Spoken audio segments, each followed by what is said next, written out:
just wanted to come on here and share my experience that I've been going through with DSS for the past few months. Last year, the end of June, I left my little girl's father, and apparently someone called me in for DSS and told DSS that I was under an investigation for human sex trafficking, and I allegedly had a warrant for my arrest for the same. So 2.5 weeks after we left her father, they come and took my child under protective custody order.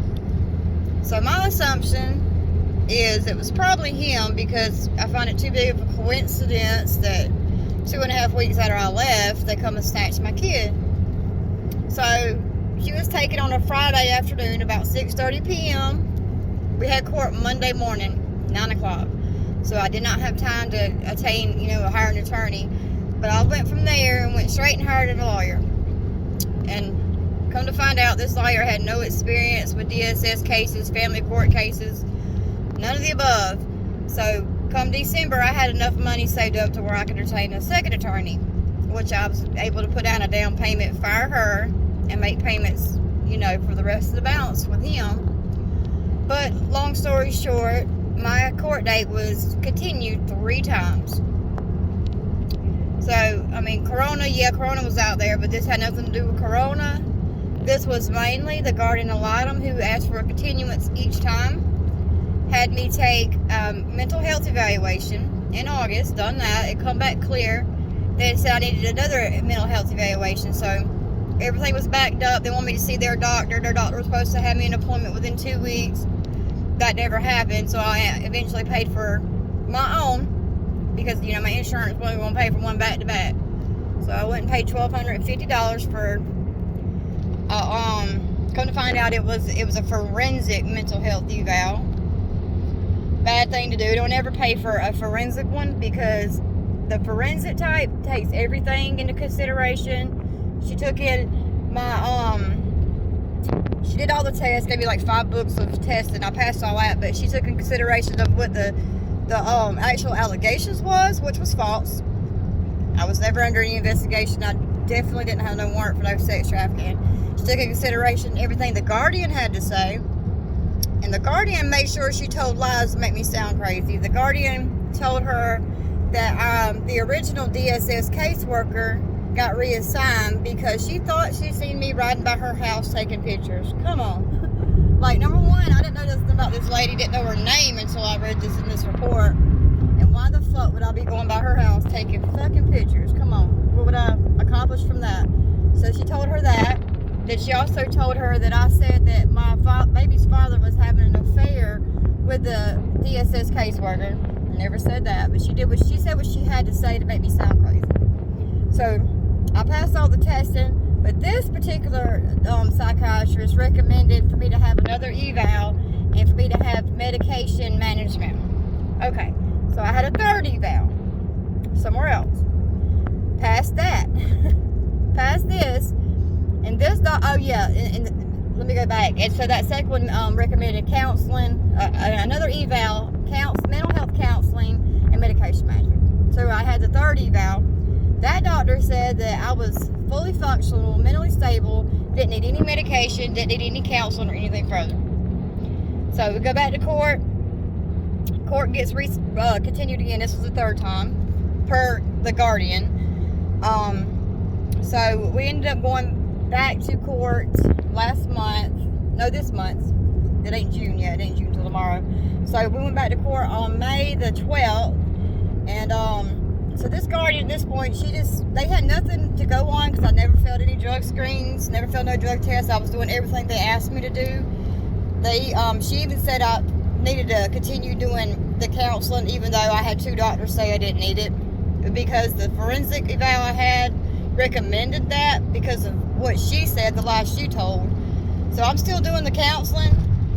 But long story short, so this guardian basically had to go by, now she had to follow guidelines, because they had nothing on me, nothing to go on, no failed drug screens, or no, I was ever being investigated for the human sex trafficking. She tried to lie and say I was on. And she just had to go with the flow. So my daughter has to stay until the 16th of this month, June, because in her county, school's not out until the 16th. That's the last day. Then she comes home. But this guardian still don't like that. So she evidently calls my counselor last week, grilling the shit out of her. You know, and then everything she would ask her if she's sure. And then by this time, my counselor was getting aggravated with her. And she said, I'm sorry, but I can't help you. I don't know what you want from me, but I can't help you. Terry's fine. There's nothing wrong with her mentally. Nothing wrong with her mental state. She's fine. So the guardian did not like this. But the guardian is still nitpicking, trying to find something to use against me so she could file a motion to keep, you know, so my kid don't come home. DSS is for her coming home. Like I said, everything that was told in the initial investigation or whatever was all lies. Like, I was never on drugs. I was not being investigated for sex trafficking. And yeah, now my daughter gets to come home. The case don't close August 15th, but I don't care. Like, they can stay on my case for the next 5 years. My daughter's 13. I don't care. My daughter's coming home. But I just find it sad how DSS could just tell lies, you know. I'm not DSS, but let me rephrase that. How people can just tell lies and come get your kids snatched, just like that. And how the guardian could sit there and tell lies too, just to try to keep the kid further. And it just don't make sense to me.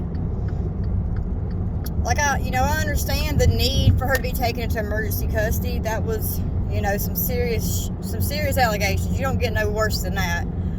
But once they found out that was bullshit, I feel like my child should have been returned to me, and she wasn't. And then I still got this guardian just basically on my ass trying to catch me fall. I'm not going to fall, honey.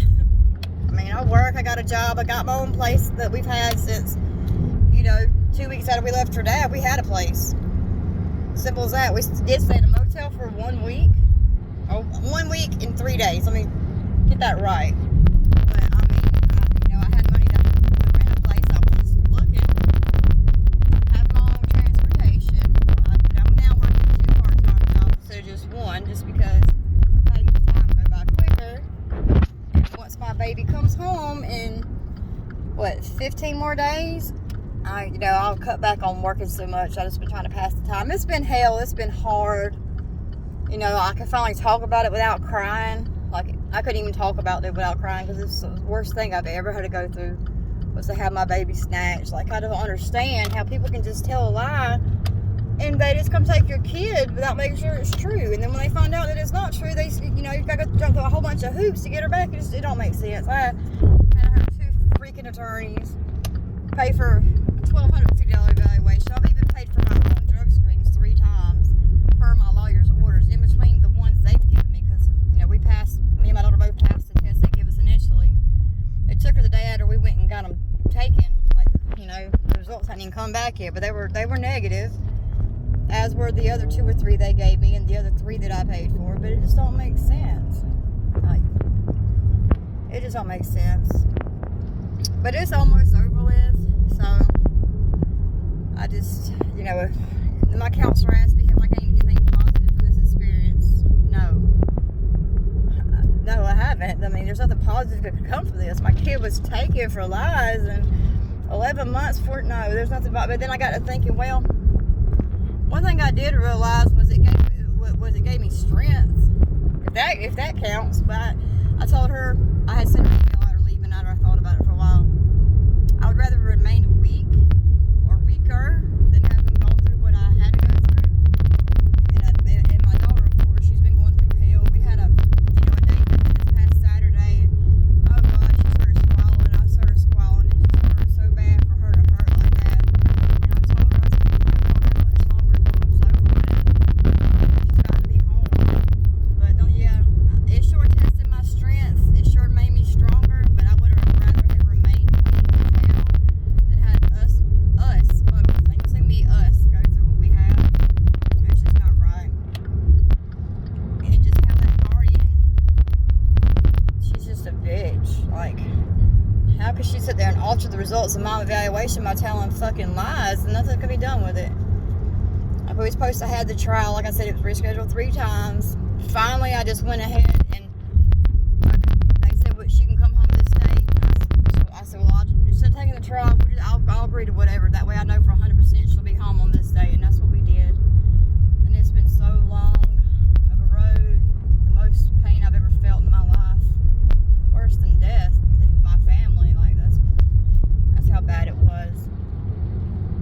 But I just wanted to share my experience. At least I didn't cry this time, because I did make a video of me squalling like a baby on here a while back.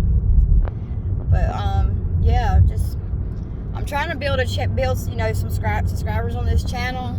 You know, I'll come up with some better content. I know some of this content is boring and lame or whatnot. But yeah, just please like, comment, and subscribe. And I promise you, I'll come out with some better content. I'm trying to get established right now. But thanks for watching, if you actually watched the whole video. Bye.